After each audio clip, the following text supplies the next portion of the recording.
You ever wonder what happens when the smallest, quietest gear in a massive corporate machine just decides to stop spinning? They called me a bottleneck, a roadblock to an $800 million merger. I was just the invisible compliance drone supposed to rubber stamp their shortcuts. So, grab a black coffee, sit down, and listen to how elite corporate arrogance got entirely crushed by the exact same protocols they love to mock. Hello, and welcome back to Boss Revenge Stories. Before we begin, I want to sincerely thank you for being here. Recently, YouTube disabled monetization on our channel, leaving us without an operating budget. If you enjoy today's story, please consider supporting us with just $1 so we can pay our hardworking team to cover their living expenses and keep creating these stories for you. You can support us by scanning the QR code on your screen or by clicking the donation link in the video description or the comments section. Now, let me introduce you to our protagonist, Emma Ramirez, and the silent gears she controlled. I am Emma Ramirez. At 34 years old, I held the title of Senior Risk Attester at Nebula Health. Nebula was one of those hyper-growth health tech startups that looked more like an adult playground than a serious medical data company. The open-plan office was a chaotic sea of exposed brick walls, ping-pong tables, and organic kombucha on tap. It was all meticulously designed to distract the staff from the brutal 80-hour work weeks and the distinct lack of actual corporate structure. But behind the glowing neon signs in the lobby that screamed about disrupting healthcare, there was a terrifying amount of highly sensitive patient medical data. This data was constantly flowing through newly built servers that were sometimes as secure as a screen door in a hurricane. My daily job was supposed to be the final, impenetrable line of defense. I sat in a quiet corner, away from the loud sales gongs and the frantic coding sprints. My responsibility was to review, check, and physically attest to the strict compliance of HIPAA and FDA standards for every single line of data code.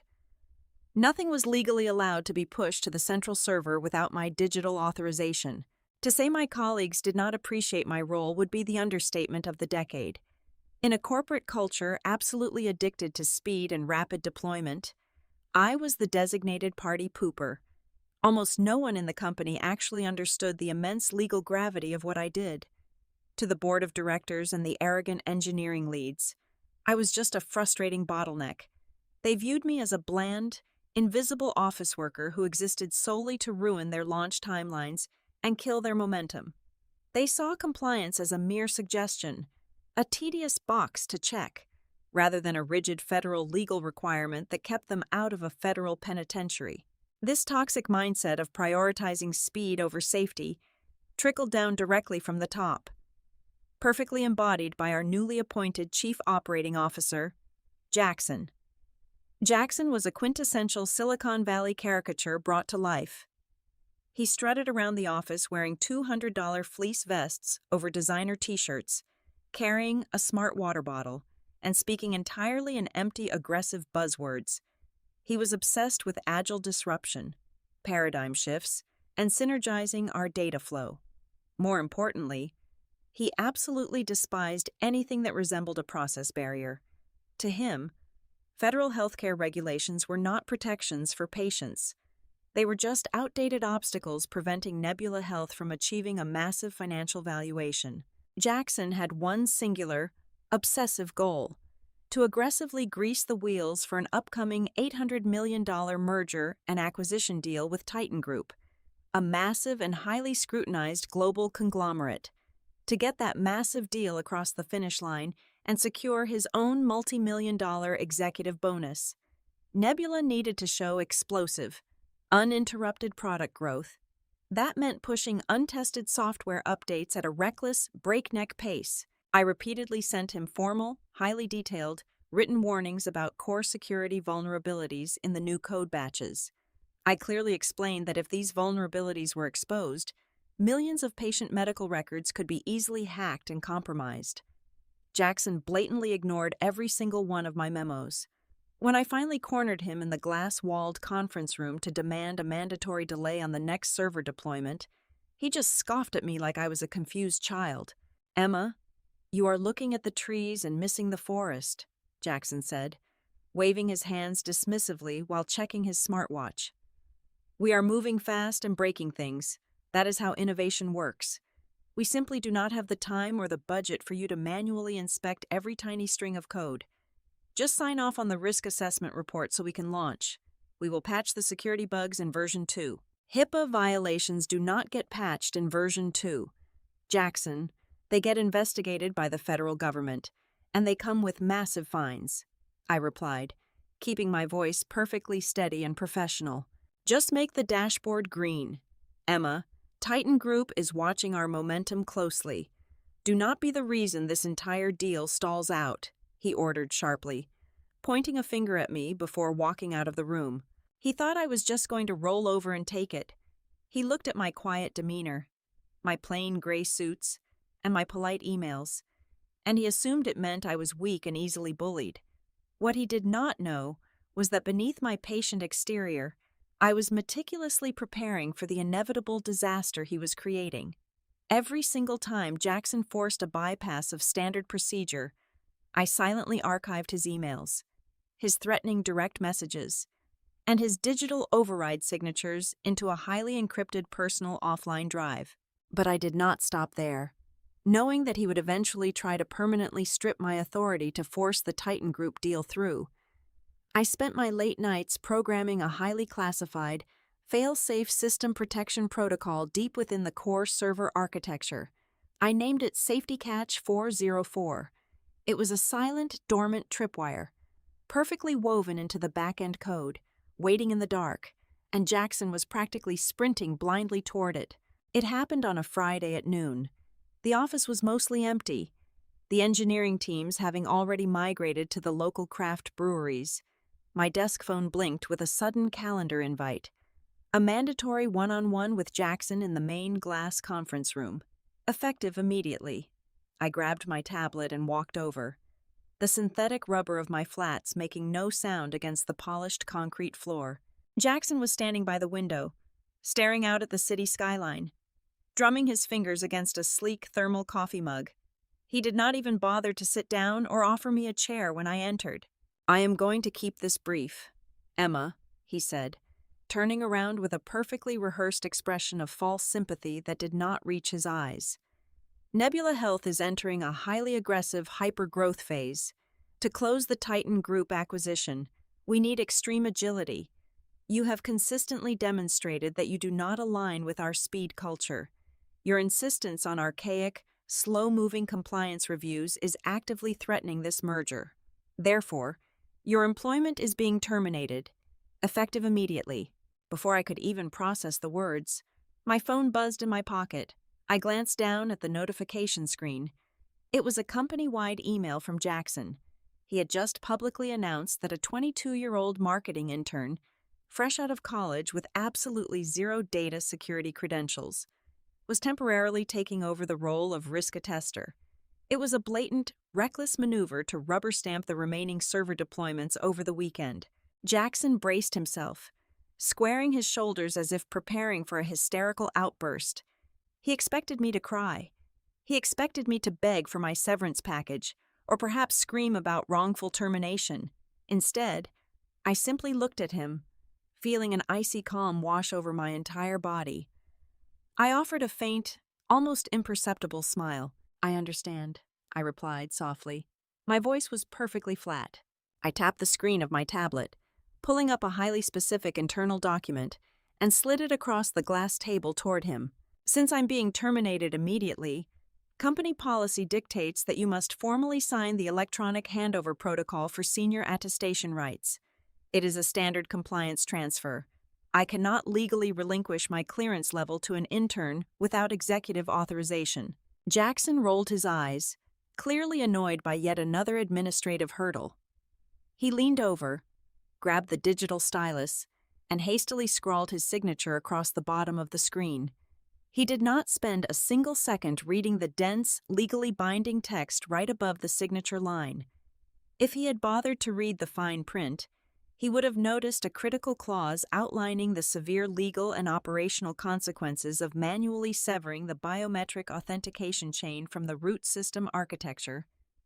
He handed the tablet back with a smug, dismissive wave. "Security will escort you out. Good luck with your future endeavors, Emma." I did not need security.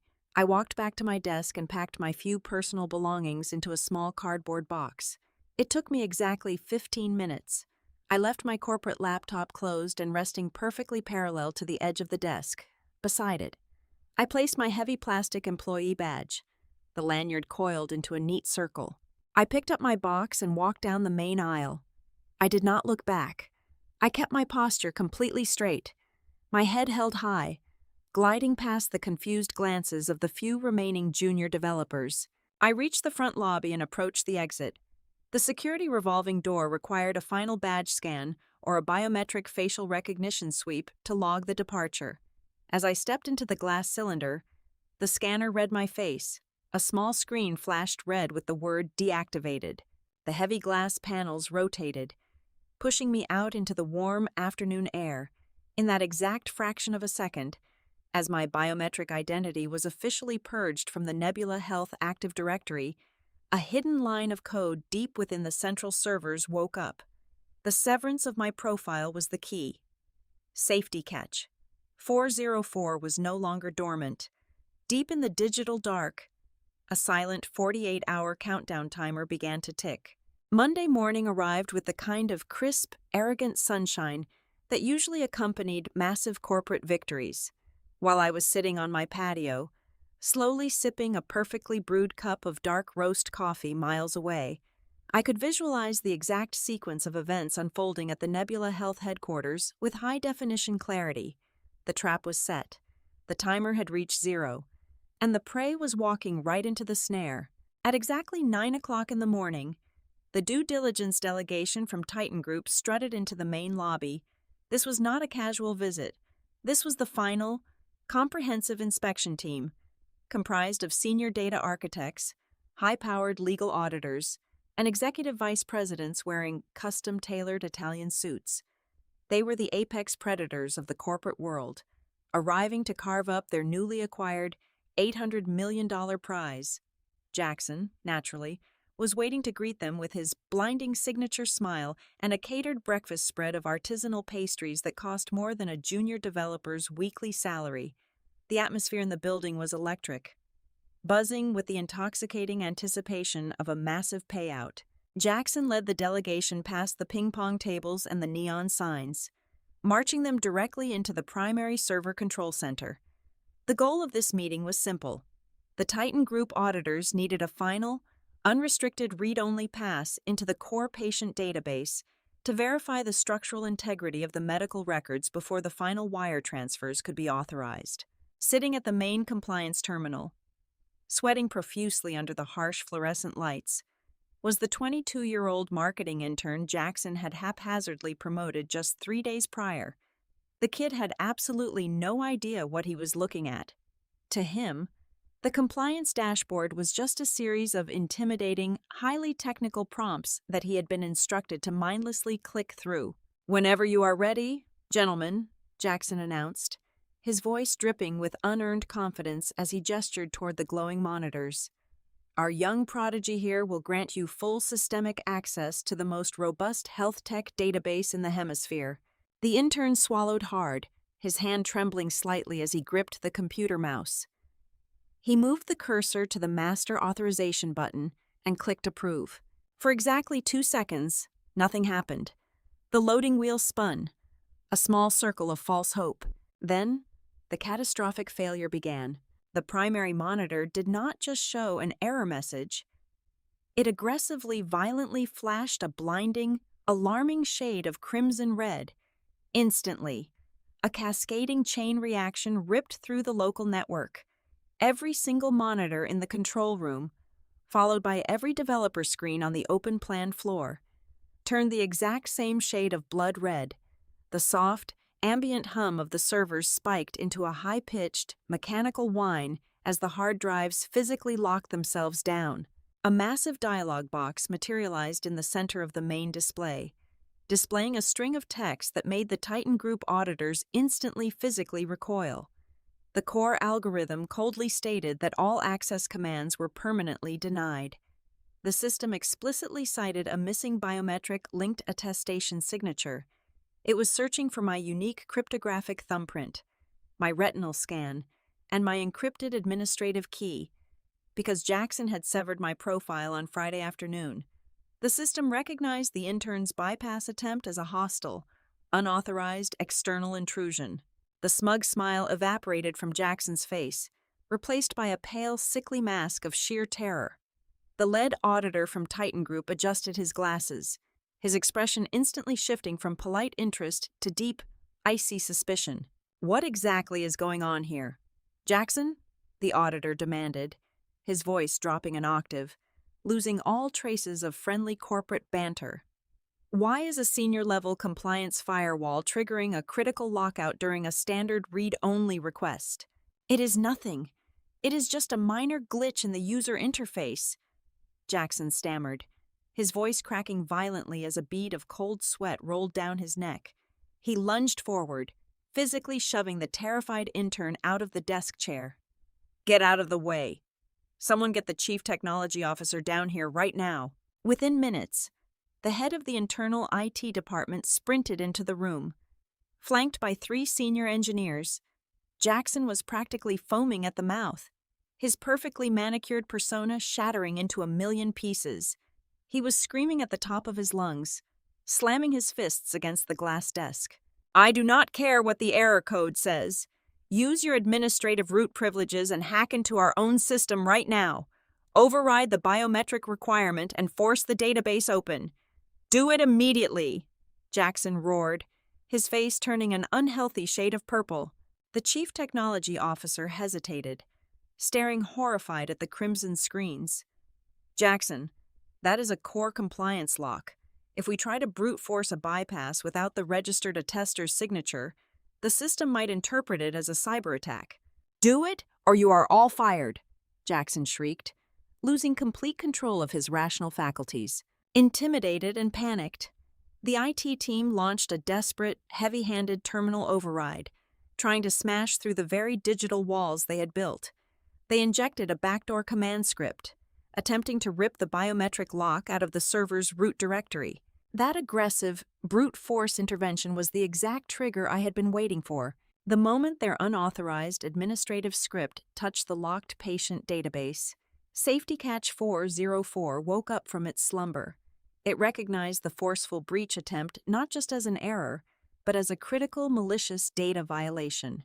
The red screen suddenly snapped to a stark, chilling black.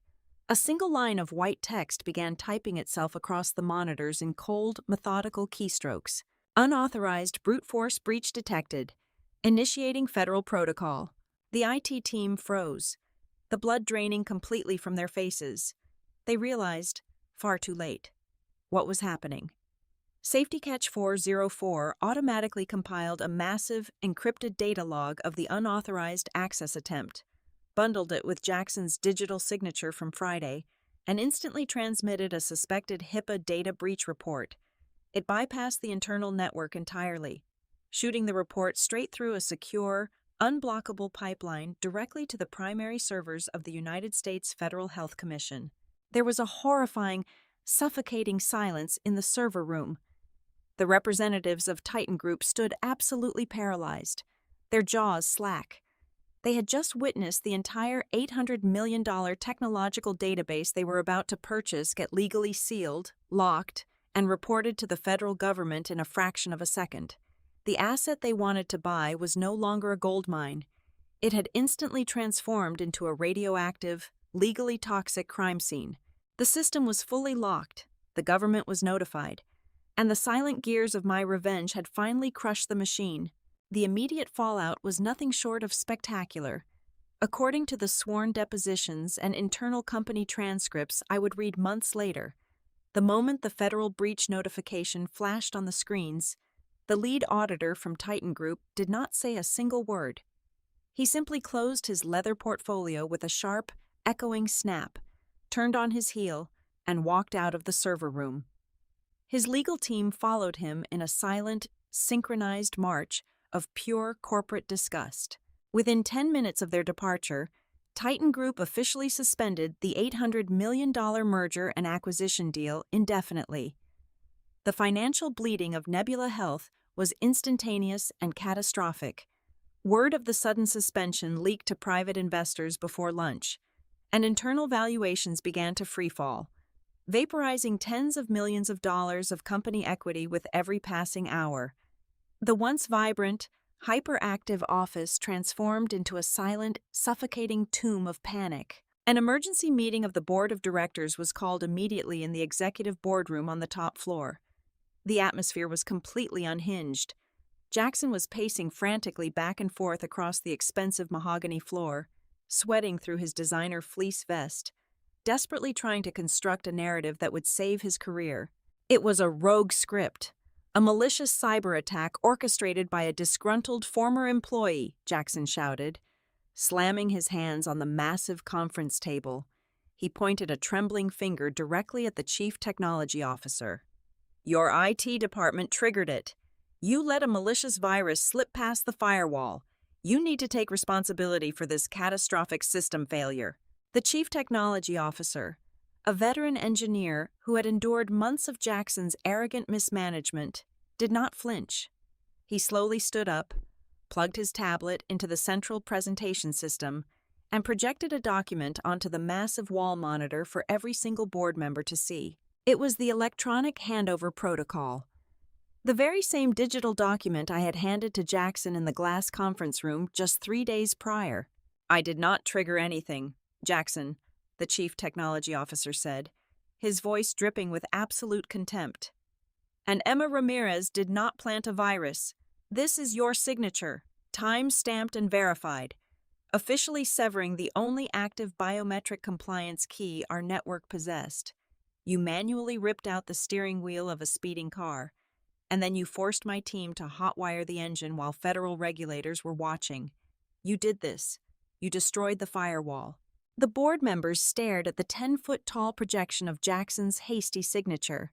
The blood drained from their faces as the reality of his monumental incompetence washed over them. The chaos only escalated when the independent corporate legal counsel arrived. The board demanded that they find a way to press criminal charges against me for corporate sabotage.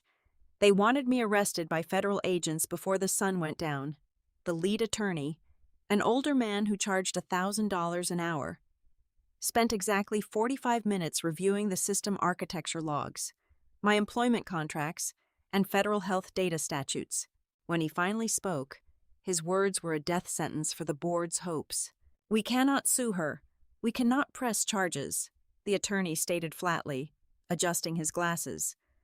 I am horrified to tell you this, but Emma Ramirez acted with flawless, 100% legal precision. She did not hack your system. She did not write malicious code.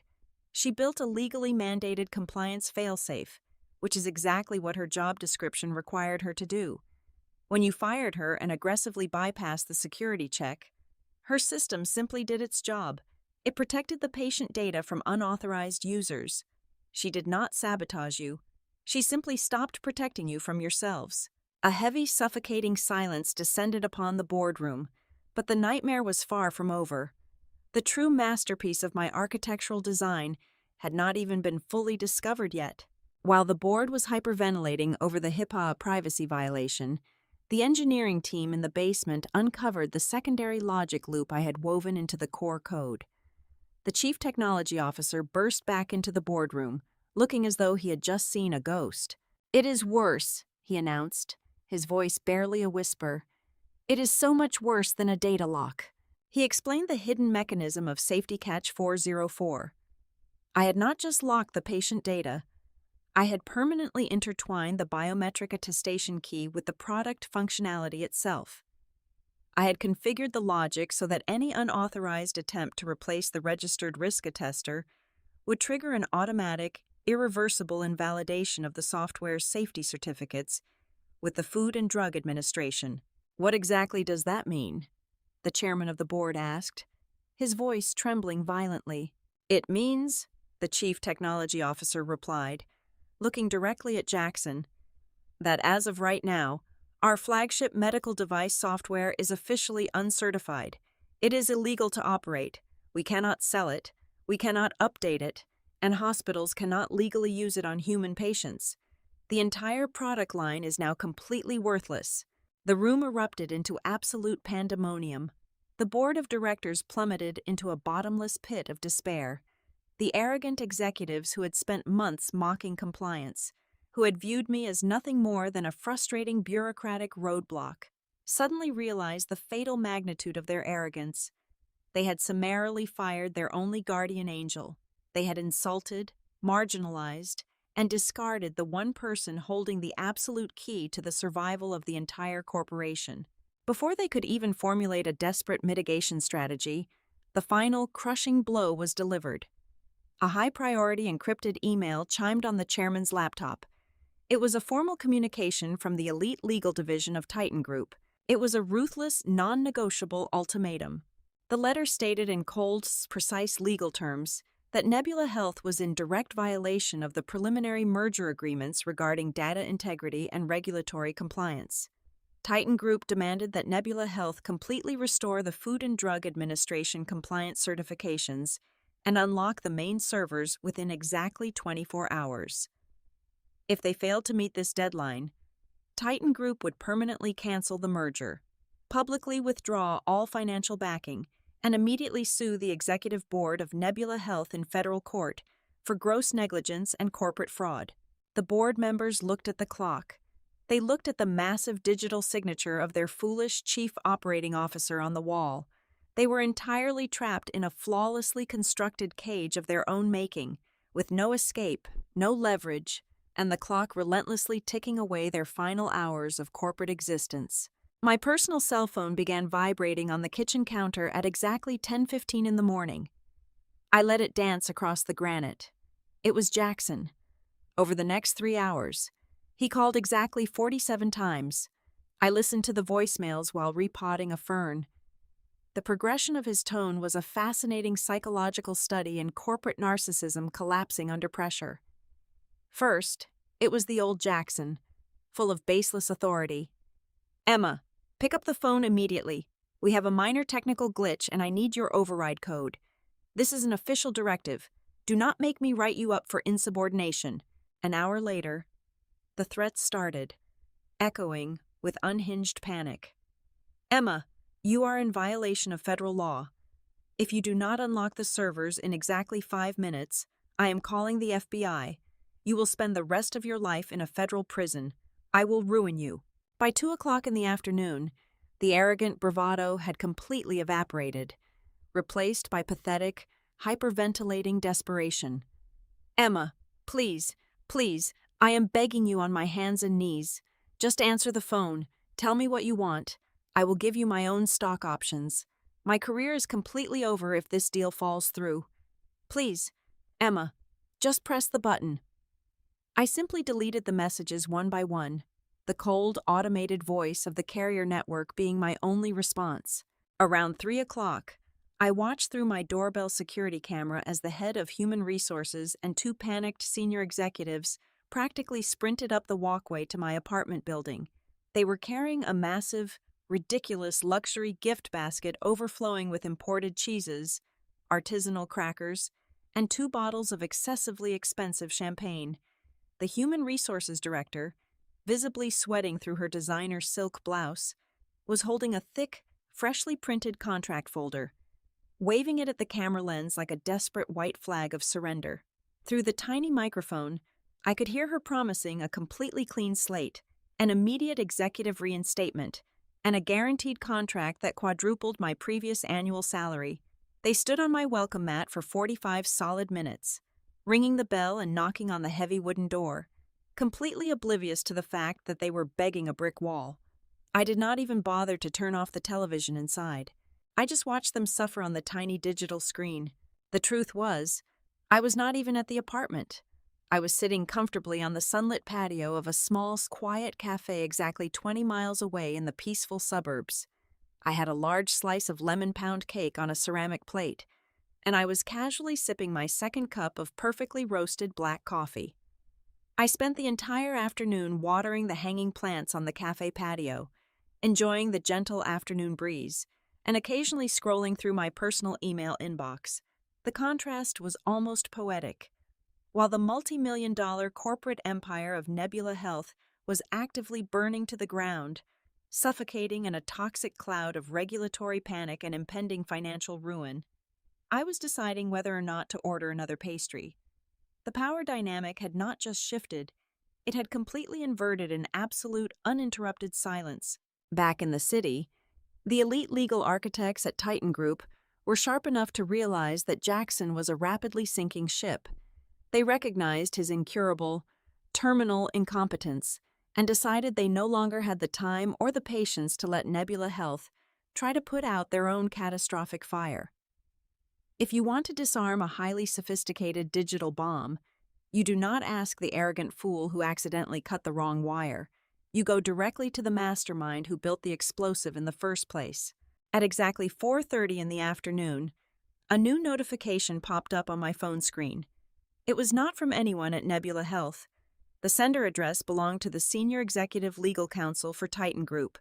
The subject line was completely blank. The body of the email contained only a few precise sentences. It was a highly confidential invitation, bypassing my former employers entirely, respectfully requesting my immediate presence for a direct, private negotiation at a penthouse suite in the most expensive, exclusive five-star hotel in the downtown financial district. They offered to send a private luxury black car to pick me up within the hour. I declined the car service. I preferred to drive myself, taking my time in the late afternoon traffic. When I finally walked into the sprawling, opulent hotel suite 2 hours later, the atmosphere was incredibly tense. 3 senior Titan Group executives and their lead attorney were sitting around a massive mahogany dining table, looking utterly exhausted and grim. I did not flinch. I did not look intimidated by the sheer wealth and power gathered in that room. I walked in with the absolute, unshakable calm of a person who controlled every single piece on the chessboard. I took my seat at the head of the long table, slowly opened my sleek leather briefcase, and placed a thick, flawlessly bound physical document right in the center of the polished wood. It was a portfolio I had meticulously prepared months in advance, long before Jackson had ever uttered the word fired. The endgame was finally here, and I was ready to play my winning hand. The lead attorney for Titan Group leaned forward, resting his forearms on the polished table. "Ms. Ramirez, let us bypass the pleasantries. We understand the catastrophic error Nebula Health made. We are prepared to offer you a highly lucrative consulting fee to come back. Reset your biometric signature and unlock the servers. Name your price. We simply need this merger finalized by the end of the week." I placed my hands flat on the smooth wood and looked him dead in the eye. "Gentlemen, I am going to save you a tremendous amount of time. I will never step foot inside a Nebula Health building again. I will not accept a temporary consulting fee, and I certainly will not unlock that system to save the careers of the arrogant men who blindly jeopardized millions of innocent patients. Nebula Health is a dead entity." A tense murmur rippled through the room. The senior vice president frowned, crossing his arms. "If you completely refuse to cooperate, the $800 million merger collapses. Nobody wins. You walk away with nothing." "On the contrary," I replied, sliding the thick, leather-bound portfolio across the table. "I am here to offer you a much better acquisition. Titan Group does not need to buy Nebula Health to get the cutting-edge medical data architecture you want. You only need to acquire Data Solutions." The executives exchanged highly confused glances. "What exactly is Data Solutions?" the attorney asked, cautiously opening the first page of the binder. "It is a private data security firm, entirely owned and operated by me," I stated with a cold, absolute certainty, and more importantly, it is the sole legal owner of the biometric compliance algorithm currently paralyzing your former acquisition target. The silence in the penthouse suite became so profound you could hear the air conditioning humming through the vents. The lead attorney quickly flipped through the heavily notarized documents. I watched his eyes widen as he read the critical pages. "This cannot be right," the vice president stammered, pulling a page toward him. Nebula Health owns the proprietary tech. We audited their intellectual property. You audited what they thought they owned, I corrected him sharply. 2 years ago, when I originally designed the biometric safety catch, I formally presented it to the Nebula Board of Directors. I offered to sell them the exclusive licensing rights. They laughed at me. They said compliance was a waste of capital and blatantly refused to pay for the patent. To cover myself legally, I had their own legal team sign a comprehensive intellectual property waiver, explicitly stating that Nebula Health relinquished all claims to the code and that the algorithm remained my sole, personal property. It is all right there in the binder, fully notarized and stamped by the Federal Patent Office. The attorney looked up, his face completely drained of color. They signed away the rights to their own core security framework? Because they were too arrogant to understand its value, I replied simply. Jackson forced my termination and manually severed my profile, which triggered my copyrighted system to defend itself against an unauthorized corporate entity. Nebula Health has absolutely no legal right to crack that code. If they try, I will sue them into oblivion for intellectual property theft. The truth is, gentlemen, the $800 million company you were about to buy is nothing but an empty illegal shell. The real value, the absolute only thing keeping that patient data secure and federally compliant, is sitting in this binder. I let the immense weight of the moment settle over them. I had just checkmated a massive conglomerate and destroyed my former employer with a single stack of paper. So, I continued, my voice smooth and unwavering, Titan Group can either proceed with a doomed merger and drown in federal lawsuits alongside Jackson, or you can cancel the Nebula deal right now and buy the actual key directly from me. It took them exactly 15 minutes to make the smartest financial decision of their lives. Right there in the hotel suite, Titan Group officially voided their letter of intent with Nebula Health. In its place, they drafted a binding, bulletproof acquisition contract to purchase Data Solutions.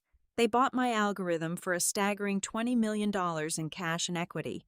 Furthermore, they immediately appointed me as their new global director of compliance, granting me absolute authority over their international data security protocols. The aftermath for my former employer was brutally swift and merciless. Once Titan Group publicly pulled their massive capital backing, Nebula Health went into a fatal financial tailspin. The federal government descended upon them, levying astronomical fines for the massive data vulnerabilities Jackson had carelessly exposed. Furious investors filed aggressive class action lawsuits for gross negligence. In less than 1 month, Nebula Health filed for absolute bankruptcy. The company was completely liquidated. Jackson faced the most devastating downfall of all. He was unceremoniously fired by a weeping board of directors, stripped of his executive protections. He was held personally liable in a massive wave of civil bankruptcy lawsuits that completely drained his personal wealth, to ensure he could never harm another patient's privacy again. The Federal Health Commission slapped him with a lifetime ban, permanently prohibiting him from ever holding a senior management position in the healthcare industry. His days of preaching about disruption were permanently over. As for me, the transition was quite seamless. I found myself standing in a breathtaking, glass-walled office on the 60th floor of the Titan Group headquarters. The room was perfectly quiet, a true sanctuary of security and immense power. I held a delicate crystal glass, taking a slow, appreciative sip of vintage red wine. I walked over to the floor-to-ceiling window and looked down. Far below, the city was a sprawling matrix of sparkling golden traffic lights and tiny rushing cars. Everything was moving so fast, completely unaware of the silent, invisible rules keeping it all from crashing together. I smiled gently against the rim of my glass. I was no longer the invisible gear. I was the architect. Thank you so much for listening to today's story. I would love to know where in the world you are listening from, so please leave a comment down below. If you found today's story entertaining, please consider supporting the channel with just a $1 donation. You can easily do this by scanning the QR code on your screen or by clicking the donation link in the description or the pinned comment. Your incredible support gives us the budget to pay our hardworking staff, helping them provide for their families and allowing us to keep creating these amazing stories for you. Thank you again, and see you in the next video.